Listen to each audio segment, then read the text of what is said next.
नमस्कार दोस्तों, एक बार फिर से स्वागत है आपका मेरे चैनल वेल्थ क्रिएटर पे। तो आज हम एक फिर से नए आईपीओ के बारे में डिस्कस करेंगे जो मेन बोर्ड आईपीओ है और अपकमिंग आईपीओ है। तो हम उसके बारे में बात करेंगे। तो ये जो कंपनी है दोस्तों, लिकर सेक्टर की कंपनी है। तो लिकर में काफ़ी बड़ा नाम है इसका। और बेसिकली अगर आपने देखा होगा अपने आसपास, तो इसके जो ब्रांड है वो ऑफिसर चॉइस है, ऑफिसर चॉइस ब्लू है, और आपको देखने को मिलेगा। तो ये इस टाइप से जो है रम में, वोडका में, विस्की में इस टाइप से ये काम करती है। तो basically whisky, brandy, rum and vodka में ये काम करती है। तो इसके फाइनेंशियल पैरामीटर के बारे में जानेंगे, देखेंगे इसके फाइनेंशियल कितने स्ट्रांग है, आईपीओ कब आने वाला है, कितना इसका इश्यू साइज है, जीएमपी मार्केट में क्या डिमांड है, ये सब डिस्कस करेंगे। पर उससे पहले वीडियो को लाइक से सब्सक्राइब करना बिल्कुल ना भूलिए।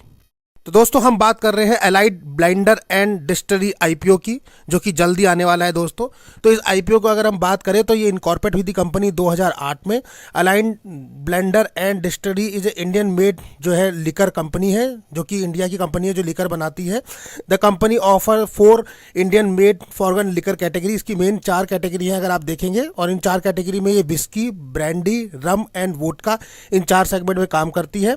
अगर बात करें तो देर सेल पैकेजिंग ड्रिंकिंग वाटर में भी ये काम करती है। और इसके जो ब्रांड है वो है ऑफिसर चॉइस है, ऑफिसर चॉइस ब्लू है, और देखेंगे तो स्टेरिक रिजर्व ब्रांड है। इस टाइप से ये काम करती है दोस्तों। उसके अलावा अगर बात करें तो ये कंपनी ऑफिसर चॉइस जो विस्की इसने बनाई है वो 1988 में स्टार्ट किया है, ऑफिसर चॉइस विस्की को 1988 में। उसके बाद 2008 में प्रॉपर इनकॉर्पोरेट हुई थी ये कंपनी। उसके अलावा बात करें तो कंपनी जो है मास प्रीमियम विस्की मार्केट में in one of most selling whisky brand है दोस्तों। और वर्ल्ड मार्केट में भी अगर बात करें तो इसका एनुअल सेल्स वॉल्यूम काफ़ी अच्छा है। तो लीडिंग कंपनी है ये अपने सेगमेंट में। तो आप देखेंगे तो बेसिकली ये जो है विस्की में मैन्युफैक्चरिंग कर रही है। उसके अलावा इसकी ब्रांडी हैं काफ़ी अच्छी, वहाँ ये मैन्युफैक्चरिंग करती है ब्रांडी में। उसके अलावा हम अगर इसमें देखेंगे तो ये ऑफिसर चॉइस जो है इसका काफ़ी पुराना है विस्की, जो कि 1988 से चल रहा है, जो कि रम है तो उसमें काम करती है। वोदका में ये अभी इसने काम शुरू किया है, तो वोदका भी ये मैन्युफैक्चरिंग करती है। और उसके अलावा इसका जो है पैकेजिंग ड्रिंकिंग वाटर उसमें भी ये करती है। तो बेसिकली इसके 3 से 4 सेगमेंट है जहाँ ये काम करती है। अगर ओवरऑल देखें तो यूनाइटेड स्पिरिट एक कंपनी है जिसका 23% मार्केट कैप्चर है, प्रीमियर रिच का 18% है, अलाइन बिल्डर का जो है 8% ओवरऑल मार्केट है, रेडिको खैतान का 7% है, जॉन डिस्टिलरी का 5% है। इस तरीके से अदर में 36% है। तो ये सारी कंपनी है मोस्टली जिनका है। तो इसके इस कंपनी का जो वर्ल्ड में है वो 8% का लगभग रेशियो है। अगर ग्लोबली विस्की मार्केट की बात करें 2021 से 2025 के बीच में, तो इसका जो CAGR बढ़ा है वो 5.64% के स्पीड से दोस्तों बढ़ रहा है, $28 मिलियन के लगभग है। वहीं विस्की वोदका का मार्केट देखें तो 3% CAGR से बढ़ रहा है, 100% इकोनॉमी में ग्रोथ दे रहा है। और अगर इसका 2021 में ग्रोथ देखें तो 1.45 थी। वहीं इंक्रीमेंटल ग्रोथ भी काफ़ी अच्छी है दोस्तों। तो अब हम बात करेंगे इसके अलाइन ब्लेंडर एंड डिस्टिलरी की, जो 1988 में इनकॉर्पोरेट हुई थी दोस्तों।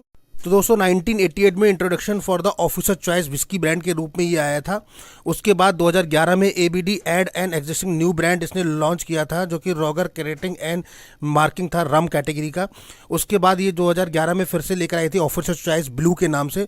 उसके बाद आप देखेंगे 2012 में तो ये कोरियन करके कोरियन प्रीमियम ब्रांड के साथ इन्हें टाई अप किया था और गोल्डन स्टैंडर्ड सेगमेंट में आई थी। उसके बाद देखेंगे 2014 में तो ऑफिसर चॉइस विस्की इसने फिर से फ्रेंचाइजी 28.6 मिलियन करा था इसने। और उसके बाद अगर हम देखेंगे 2015 में तो ABC registered sales for 34.9 million है, जो फाइनेंशियल 15-16 में ऑफिसर चॉइस क्रॉसिंग 25 मिलियन। तो यही बात करें 2014 में तो ऑफिसर चॉइस ब्लू जो है वो near about 8 million cases in sales हुई थी 2015-16 में। तो इन्होंने लॉन्च किया था ये। उसके अलावा इन्होंने 2017 में भी प्रोडक्ट लॉन्च किया अपना। वहीं बात करें 31 दिसंबर 2021 तक की, तो कंपनी के जो प्रोडक्ट हैं वो एक्सपेक्ट 22 इंटरनेशनल मार्केट में भी हैं, जैसे कि इंक्लूडिंग मिडिल ईस्ट है, नॉर्थ है, साउथ अमेरिका है, अफ्रीका है, एशिया है और यूरोप है। तो इन कंट्रीज़ में भी इनका जो है 22 इंटरनेशनल मार्केट है जहाँ की ये अपना सेल कर रही है प्रोडक्ट। तो देखेंगे अगर इंटरनेशनल मार्केट देखिए कौन कौन सी कंपनीज़ है, अगर इनके साथ कौन कौन से कंट्रीज़ हैं, तो वहाँ आप देखेंगे देखिए बहुत सारी है, जैसे चिली है, घाना है, और उसके अलावा केनिया है। ये देखिए काफ़ी सारी कंट्री, ओमान है, कतर है, और इसके अलावा सिंगापुर है, साउथ अफ्रीका है, USA है, UAE है। तो काफ़ी सारी कंपनी है दोस्तों। 24 कंट्रीज़ हैं जिनके जहाँ ये अपना प्रोडक्ट सेल आउट करते हैं। तो इस टाइप से देखें दोस्तों तो काफ़ी बड़ा नेटवर्क है कंपनी का और काफ़ी स्ट्रांग पोजीशन रखती है आउट ऑफ इंडिया। तो दोस्तों वीडियो में आगे बढ़ते हैं और बात कर लेते हैं अलाइन ब्लेंडर एंड डिस्टिलरी जो कंपनी है उसका आईपीओ आएगा, उसकी डेट्स क्या होने वाली हैं। तो डेट्स नोट डाउन कर लीजिए, फाइनली डेट आ चुकी है। तो 25 जून से लेकर 27 जून के बीच ये आईपीओ अवेलेबल रहेगा दोस्तों। फेस वैल्यू रखी गई है इसकी दो रुपये पर शेयर। अगर प्राइस बैंड की बात करें तो 267 रुपीज़ से 281 रुपीज़ के बीच में, यानी हमें अप्लाई करना है cut off price 281 rupees retail category के लिए। एक लॉट में 53 शेयर देखने को मिलेंगे। 1500 करोड़ का टोटल इशू साइज है, जिसमें अगर फ्रेश इशू की हम बात करते हैं तो फ्रेश इशू 1000 करोड़ का है, यानी कि फ्रेश इशू का पोजीशन काफी बड़ा दिया गया है। ऑफर फॉर सेल्स की अगर हम बात करें तो ऑफर फॉर सेल्स सिर्फ 500 करोड़ का है। इस तरह से पूरा आईपीओ 1500 करोड़ का आपको दिखाई देगा। इंप्लाई डिस्काउंट की बात करें तो 26 रुपये पर शेयर इंप्लाई के लिए रखा गया है डिस्काउंट। और अगर आप देखेंगे तो ये मेन बोर्ड आईपीओ तो एनएससी और बीएससी दोनों पे लिस्टेड होता हुआ आपको दिखाई देगा। इस कंपनी से रिलेटेड हमने पहले भी वीडियो बनाया हुआ है दोस्तों, काफ़ी अच्छा लोगों ने रिस्पांस दिया है। 3000 से ऊपर के लोगों ने देख चुके हैं अभी तक। अलाइन ब्लेंडर आईपीओ की अगर हम बात करें दोस्तों तो रिटेल कैटेगरी में एक लॉट है जिसमें 53 शेयर आपको देखने को मिलेंगे। 14,893 रुपये देने हैं। मैक्सिमम 13 लॉट तक अप्लाई कर सकते हैं। रिटेल में 689 शेयर मिलेंगे, 1,93,000 रुपये पे करने हैं। स्मॉल एचएनआई मिनिमम में 14 लॉट अप्लाई करने हैं, 742 शेयर मिलेंगे, 2,08,000 रुपये पे करने हैं। स्मॉल एचएनआई मैक्सिमम में 67 लॉट तक अप्लाई कर सकते हैं, 3,551 शेयर मिलेंगे, 9,97,000। और बिग एचएनआई में 68 लॉट आपको अप्लाई करने होते हैं जिसमें 10 लाख से ऊपर देना है। प्रमोटर की अगर हम बात कर ले, इसमें प्रमोटर कौन है तो आपको दिख रहा होगा।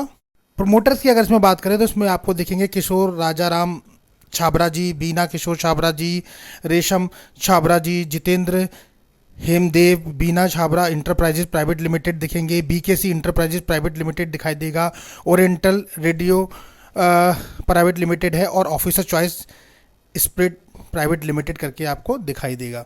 तो काफ़ी इसके प्रमोटर्स हैं और मोस्टली जो है ये छाबरा फैमिली से ही रिलेटेड है।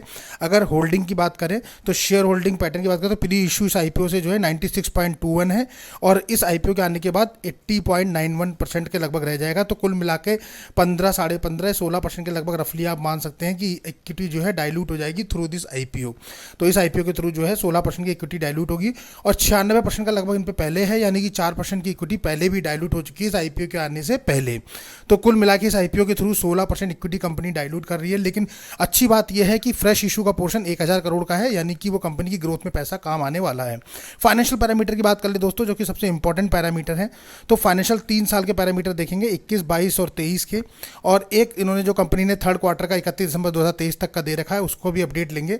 तो पहले बात करते हैं 31 दिसंबर 2023 तक की, जिसमें कंपनी के पास एसेट है 2741 करोड़, रेवेन्यू कंपनी के पास 5914 करोड़ का है, प्रॉफिट आफ्टर टैक्स 4 करोड़ का है, नेटवर्थ कंपनी की 409 करोड़ है, रिजर्व एंड सरप्लस कंपनी में 360 करोड़ है, 798 करोड़ का कर्जा है, यानी कि डेप्थ है। लास्ट 3 ईयर्स की अगर हम बात करें तो 2021 से लेके 2023 तक कंपनी पे एसेट थे 2298 21 में थे, 22 में 2248 हुए और 23 में 2487 हुए।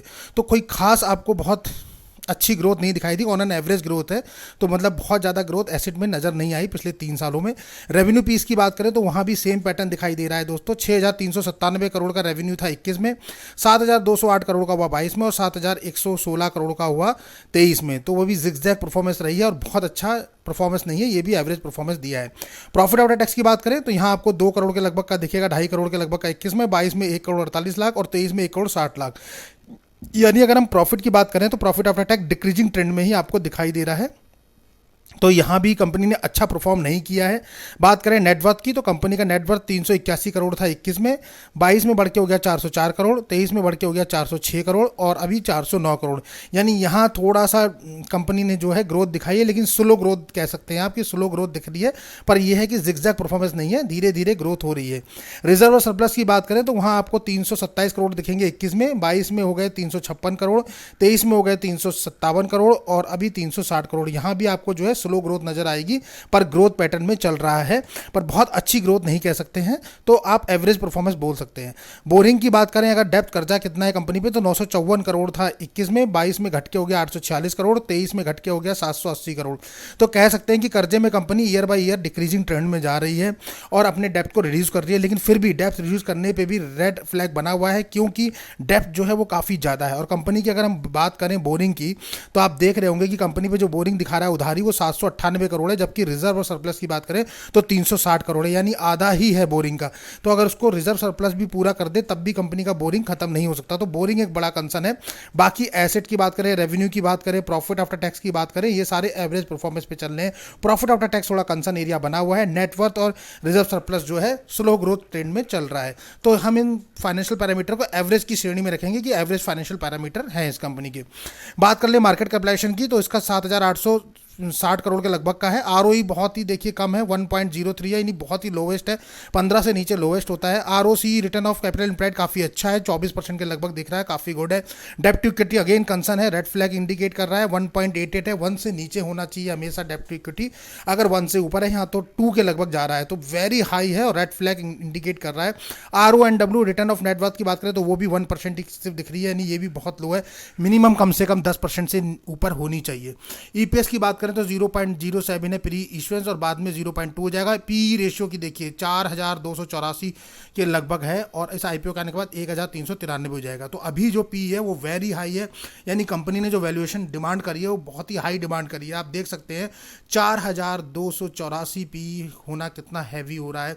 तो लिस्टिंग गेन तो वैसे भी इतना ज़्यादा बनने की उम्मीद नहीं लग रही। अगर 25-30% बनता है तो मुझे लगता है बहुत है, या फिर उसमें भी डाउन ट्रेंड आ सकता है। फाइनेंशियल पैरामीटर की बात करें तो फाइनेंशियल में कंपनी एवरेज है, बट फंडामेंटली कंपनी बहुत ही वीक है। अगर हम बात करें आरओई की या डेप्ट टू इक्विटी की या RONW की बात करें तो वहाँ सब के सब पैरामीटर जो हैं वो रेड फ्लैग इंडिकेट कर रहे हैं।